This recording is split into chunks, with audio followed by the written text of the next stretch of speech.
शनिवार है। तो ये मार्च माह से लमसम जो क्या होता है, ये आग लगने का सिलसिला जो है क्या होता है, शुरू हो जाता है। क्यों? दूसरे मौसम में अधिकतर क्यों नहीं होता है, ये भी सवाल होगा।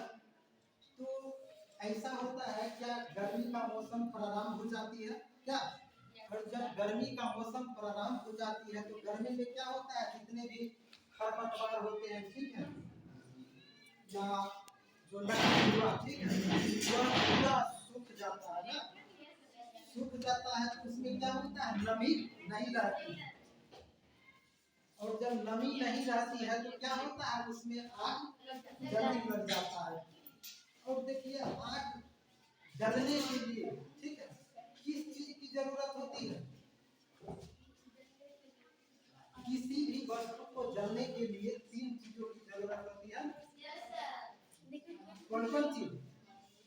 एक ज्वलनशील पदार्थ, ठीक है, एक ज्वलनशील पदार्थ, और दूसरा ज्वलन ताप, ठीक है, दूसरा कौन सा, ज्वलन ताप, और तीसरा ऑक्सीजन की उपस्थिति। क्या ये अगर तीनों में से कोई एक वस्तु अगर नहीं रहेगी तो आग नहीं लग सकती है। क्या ज्वलनशील पदार्थ, आपको ये मन में आया होगा कि ज्वलनशील पदार्थ क्या है ना, तो जो जलने वाली वस्तु है, जैसे लकड़ी, डीजल, पेट्रोल, ठीक है, कोयला, ये सब क्या हुआ, ज्वलनशील वस्तु है। क्या हुआ, ज्वलनशील वस्तु है। और ज्वलन ताप क्या है, वह न्यूनतम ताप जिस पर कोई वस्तु जलना प्रारंभ कर देती है, उसे क्या कहते हैं, ज्वलन ताप कहते हैं ना। जो न्यूनतम ताप, आइए, जब वस्तु ज्वलना प्रारंभ कर देती है तो उसे क्या कहते हैं, ज्वलन ताप। और एक ऑक्सीजन, ठीक है, ऑक्सीजन की उपस्थिति में ही कोई वस्तु जलती है। अगर उसका कनेक्शन, ऑक्सीजन का कनेक्शन हम काट देंगे तो वस्तु नहीं जलेगी। क्या तो देखिए आग कितने प्रकार के होते हैं, जानते हैं आग कितने प्रकार के होते हैं, आग 4 प्रकार के होते हैं। कितने प्रकार के होते हैं, 4 प्रकार के होते हैं। एक होता है श्रेणी ए, एक क्या होता है, श्रेणी, इसी को हिंदी में फर्स्ट क्लास पढ़ते हैं ना। और दूसरा होता है श्रेणी बी, श्रेणी बी या 2 को भी समझिए, वही है श्रेणी बी। और तीसरा होता है श्रेणी सी, और चौथा होता है श्रेणी डी। अब ये सवाल आया होगा कि श्रेणी 1 का आग किसको कहते हैं, कौन सी आग, कैसे आग लगती है, कौन सी वस्तु में आग लग जाएगी, हम उसको श्रेणी ए के अंतर्गत रखेंगे। क्या तो कोई बता सकते हैं? जैसे देखिए लकड़ी हो गया, ठीक है, पेपर हो गया, ठीक है, कोयला हो गया, यानी कि ठोस पदार्थ में जो आग लगती है उसको श्रेणी ए के अंतर्गत रखा जाता है। क्या श्रेणी ए के अंतर्गत रखा जाता है, ठीक है। अब देखिए श्रेणी ए के अंतर्गत आग जो लगती है, ठीक है, तो उस आग को हम अगर मान चलिए आग लकड़ी में लग गया, ठीक है, इसको श्रेणी ए के अंतर्गत रखेंगे, ठीक है, तो इसको हम कैसे बुझाएंगे बताइए, ठीक है।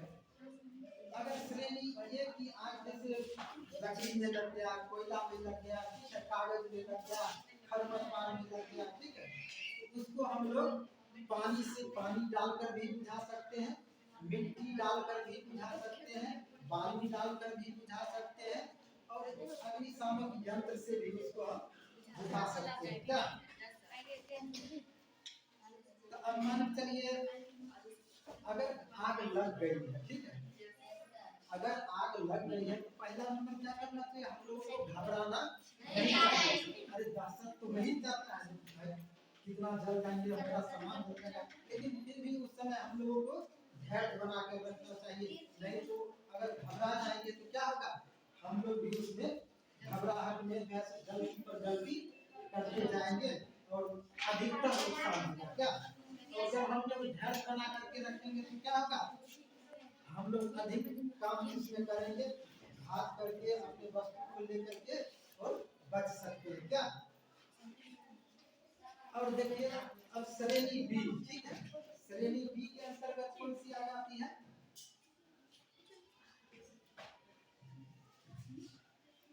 तो जानते हैं, जैसे देखिए द्रव लिक्विड पदार्थ में जो आग लगती है, ठीक है, जैसे डीजल, पेट्रोल, केरोसिन, ठीक है, ये सब वस्तु जो होता है इसमें जो आग लगती है ये श्रेणी बी के अंतर्गत आती है। किस श्रेणी के अंतर्गत आती है, श्रेणी बी के अंतर्गत आती है।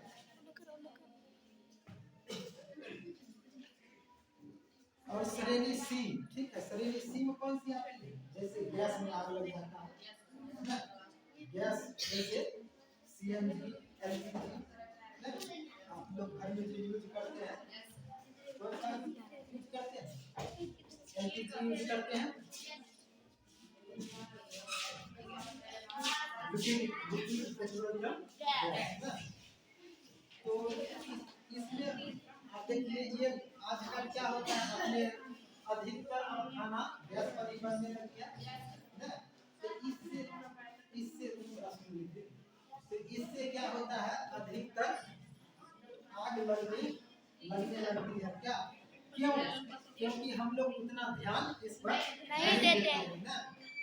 तो देखिए अगर मान चलिए गैस पर हम लोग खाना बना रहे हैं, ठीक है, तो खाना बनाते समय हमें ध्यान रखना चाहिए। आजकल देखते हैं खाना